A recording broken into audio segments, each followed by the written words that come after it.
बिस्मिल्लाहिर्रहमानिर्रहीम। मैं हूं शान बेग। गुजरांवाला शहर को नून लीग का गढ़ कहा जाता था। 2018 के इलेक्शन में नून लीग ने यहां से क्लीन स्वीप किया था और तमाम नशिस्तें जीती थी।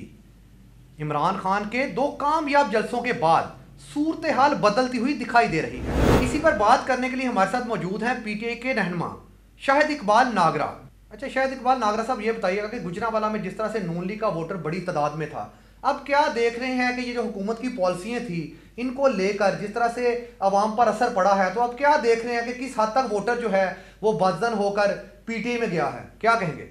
सबके सामने है कि जिस तरह की इनकी गलत पॉलिसी है कि मजदूर तबका जो 25-30 हज़ार सैलरी वाला है, वो इनकी गलत पॉलिसी बिजली के बिल पेट्रोल की वजह से उनका गुजारा नामुमकिन हो गया है। लोग खुदकशियों पे मजबूर हो गए हैं और सबसे बड़ी वजह नून लीग को जो छोड़कर पीटीआई में शमूलियत कर रहे हैं लोग, इनकी जो गलत पॉलिसियाँ और ये जो महंगाई है, ये जो चीज़ें आसमान के ऊपर बातें कर रही हैं, इनकी वजह से आज जो है अल्हम्दुलिल्लाह जो खान साहब पहले लोग कहते थे कि इनकी गलत पॉलिसी, लेकिन अब लोगों का एहसास हुआ है कि खान साहब जो भी कर रहे थे मुल्क और कौम के लिए अच्छा कर रहे थे। और नेक्स्ट जो भी इनकी पॉलिसियाँ आ रही हैं नून लीग की, वो अवाम के लिए तो नहीं आ रही, इनके ज़ाती मफाद के लिए आ रही। अच्छा शाहिद इकबाल नागरा साहब, ये बताइएगा कि जिस तरह से जो जनरल इलेक्शन आ रहा है तो उसमें आप क्या देख रहे हैं कि जो पीटीआई है वो किस स्टेज पर खड़ी हुई है, किस हद तक आप सीटें गुजरांवाला से जीतेंगे?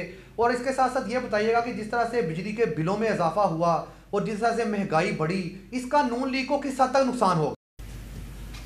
जैसा कि सबको पता है कि इनके जो बिजली के बिल हैं वो इतने आ गए हैं कि हर बंदे की पहुंच से दूर हो गए हैं। मजदूर तो था ही, लेकिन जो मुलाजमत पेशा सफ़ेद पोशा आदमी है वो उसका भी गुजारा नामुमकिन हो गया है। इस वजह से इंशाल्लाह अल्लाह के फजल से ये जो हालात आगे आ रहे हैं, ये इनकी गलत पॉलिसियों की वजह से इंशाल्लाह ताला पीटीआई गुजरांवाला से क्लीन स्वीप करेगी। अच्छा ये बताइएगा कि जिस तरह से गुजरांवाला में जो महरूमियां हैं, जिस तरह से यहाँ पर यूनिवर्सिटी नहीं है, गुजरात में यूनिवर्सिटी बन गई, सियालकोट में यूनिवर्सिटी बन गई, आखिरकार गुजरांवाला डिवीजन होने के बावजूद यहाँ पर जो महरूमियां हैं वो कौन ख़त्म करेगा? यहाँ पर ना तो चिल्ड्रन हॉस्पिटल है, ना यहाँ पर जो है वो दूसरी सहूलियात हैं, मोटरवे का लिंक भी गुजरांवाला को नहीं दिया गया। आखिरकार ये कौन जो है वो गुजरांवाला की महरूमियों को ख़त्म करेगा?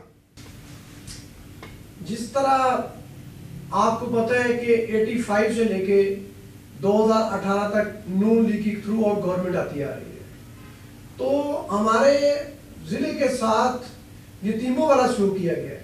किसी भी बंदे ने आज तक ज़िले के लिए नहीं सोचा कि हम इसके लिए यूनिवर्सिटी लाएं, हम कोई मेडिकल कॉलेज लाएं, हम कोई चिल्ड्रन हॉस्पिटल लाएं।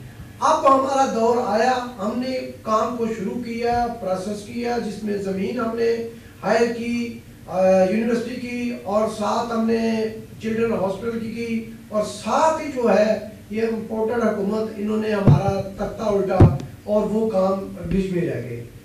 आगे इंशाल्लाह हम मज़ीद इसके ऊपर अपने प्राइम मिनिस्टर खान साहब, एक्स प्राइम मिनिस्टर खान साहब और अपने जो सीएम है पंजाब चौधरी परवेज़ से हमने कहा कि प्रायोरिटी के ऊपर हमारे गुजरांवाला की जो महरूमियाँ वो ख़त्म की जाए, यूनिवर्सिटी, मेडिकल कॉलेज और चिल्ड्रन हॉस्पिटल दिया जाए। और मोटरवे का लिंक, चूँकि देखें सियालकोट हमसे दूर है, एक बॉर्डर के ऊपर है, हम बिजनेस की हब है, लेकिन हमें कोई भी किसी किस्म का आज तक नून लीग ने या किसी ने भी आज तक हमारे ज़िले के बारे में नहीं सोचा। तो हम इसके ऊपर बिल्कुल अपनी जमात को कहा है कि ये हमें सहूलतें चाहिए ताकि हमारा ज़िला भी लोगों से, दूसरे ज़िलों से आगे निकले। अच्छा ये बताइए कि नून लीग की जो हुकूमत है उसने किस हद तक अपने वोटर को मायूस किया है, और जिस तरह से आप क्या देख रहे हैं कि आने वाला दौर किस तरह का होगा, और जो पीटीआई पॉलिसियाँ लेके आएगी आप उससे किस हद तक मुतफिक हैं? देखिए जी, नून लीग ने जैसा जरदारी ने पीपल पार्टी को खुद खत्म किया अपनी गलत पॉलिसियों की वजह से, इस तरह नून लीग ने अपनी पॉलिसियों की वजह, गलत पॉलिसियों की वजह से खुद खत्म किया। अब मुझे बताएं, यहाँ पे नून लीग के बारे में या पीपल्स पार्टी के बारे में या पीडीएम की जितनी भी तमाम जमातें हैं उनके बारे में लोग कैसे सोच सकते हैं? अब ये तो नहीं हो सकता कि कल को बंदा, कल को ये पार्टी कहे कि हम तो इक़्तिदार में नहीं थे, यानी पीटीआई के अलावा पूरी पाकिस्तान की पार्टी इक़्तिदार में है। तो अब भी अगर ये मुल्क के लिए, यानी ये कहते हैं हम तजर्बाकार हैं, हमारे पास तजर्बाकार टीम है, और तजर्बाकार टीम पहली दफा एक्सपोज हुई है, तो अल्लाह के फजल से इस तरह खान साहब ने एक्सपोज कर दी है कि इंशाअल्लाह ताला ये गुजरांवाला नहीं, ये पाकिस्तान से क्लीन स्वीप करेंगे इनकी गलत पॉलिसियों की वजह से। अच्छा नागरा साहब, ये बताइएगा, जिस तरह से इसहाक डार साहब अब मैदान में आ गए हैं, उन्होंने वजीर खजाना का हलफ भी उठा लिया है, अब मिफ्ता इस्माइल जो है वो तो अब चले गए हैं, उनने जो अपनी पॉलिसी बनाई थी, अब उसमें क्या चेंजिंग आप देख रहे हैं कि इसहाक डार साहब जो आए हैं ये किस तरह से जो मईशत है उसको बेहतरी की तरफ लाएंगे?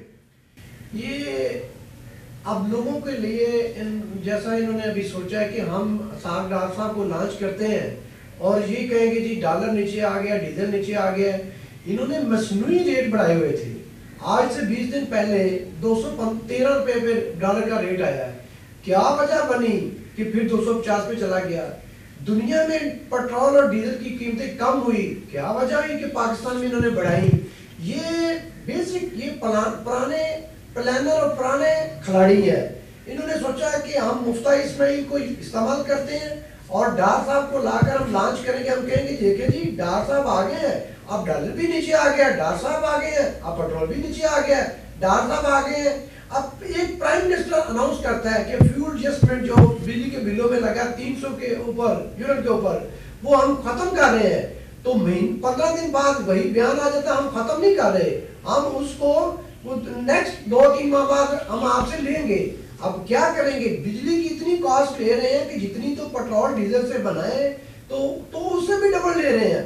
अब ये बिजली में भी लाएंगे कमी, क्यों लाएंगे? इसलिए लाएंगे कि हम शो करेंगे कि हम देखें जी डार साहब आ गए हैं, मुफ्ता इस्माइल साहब, तो उनके पास तो इतनी पॉलिसी अच्छी नहीं थी, अब डार साहब आए हैं, मुल्क को आगे लेके चलेंगे। अब मुझे बताएं, जदीद दौर है, नेट का दौर है, ये अगर ये इतना ही मुल्क के खैरखा थे तो उधर से बैठ के भी पॉलिसी बता सकते थे, इस तरीके से चले भाई, इस तरीके से अपने मुल्क को मैनेज करें। ये सारा एक सियासी टोपी ड्रामा है और अल्लाह के फजल से हम ये सारे को बेनकाब करेंगे और इंशाल्लाह ये जो जिस तरह ये समझ रहे हैं कि अवाम जो है उनको शऊर नहीं है और हम जो बात कहते जाएंगे वही लोग मान लेंगे, अब वो दौर खत्म हो गया है। खान साहब ने कहा था कि मेरा वोटर भी बचा है, तो अब अल्लाह के फजल से खान साहब का वोटर जवान हो गया और हम हर किस्म के हथकंडे को हम फेस करने के लिए तैयार है, हम और हमारे वोटर सपोर्टर और हमारे लीडर है। और इंशाल्लाह जो भी ये गलत पॉलिसियां नेक्स्ट भी करेंगे, हम इनको बताते भी रहेंगे और इनको बताएंगे कि ये आपके फ्रॉड की वजह से वो कौन सी ऐसी चीज थी 2022 में जो मुल्क अच्छे तरीके से चल रहा था। 9 अप्रैल तक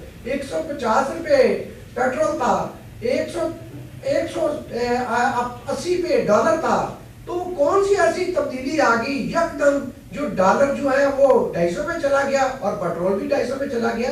ये बेसिक इनको जो एनआरएम दिया गया है ये सबके सामने अब आ गया और अब लोग जो है सोए नहीं है। अब अल्लाह के फजल से ये सब हर किस्म का हर बंदे को पता है। अच्छा नागरा साहब, ये बताइएगा, जिस तरह से नून लीग ने जब इमरान खान का दौर था तो इस पार्टी ने महंगाई मुकाओ मार्च किया था इस्लामाबाद तक, गुजरांवाला में मरियम साहिबा यहाँ पर आकर उन्होंने क़याम भी किया था, हमजा साहब भी उनके साथ थे। और अब ये बताइएगा कि जिस तरह से इन्होंने महंगाई मुकाओ मार्च किया और यहाँ पर जिस तरह से इकबाल हाई स्कूल के सामने जो है वो जलसे से ख़ताब भी किया था, तो अब क्या देख रहे हैं कि ये पार्टी ने जिस तरह से महंगाई मुकाओ मार्च किया था तो अब ये इक़्तिदार में आए हैं, तो क्या ये महंगाई आपको नज़र आ रहा है कि महंगाई जो है वो ख़त्म हो गई है? ये सिर्फ मरियम नवाज और अपना बिलावल ने नहीं किया था, ये पूरी पीडीएम ने किया था। पहले फजल रहमान साहब आए, फिर बिलावल भुट्टो जरदारी साहब आए, फिर मरियम नवाज साहब आई, लेकिन ये गुरबत मकाओ नहीं थे आए, ये गरीबों को खत्म करने के लिए इन्होंने प्लान किया था और आज उस प्लान में कामयाब है। आप निकले रोडों पे, आपको ऐसे हजारों लोग लाखों नजर आएंगे जिन्होंने बिजली का बिल जो है किसी ने मोबाइल बेच के दिया है, किसी ने बाइक बेच के दिया है, किसी ने अपने घर का फर्नीचर बेच के दिया है। ये तो इन्होंने वादा किया था, महंगाई मुकाओ नहीं था, वो गरीब को खत्म करने का मार्च था और वो उस मार्च में तो ये कामयाब हो गए। गरीब तो अब बेचारा 2 टाइम की रोटी नहीं है, वो गुजारा कैसे? यानी ये देखे ना, जब ये कहते थे कि इतनी कीमतें ऊपर है, उस टाइम चावल था 6,500 पर 40 kg, आज है 14,000 पर 40 kg।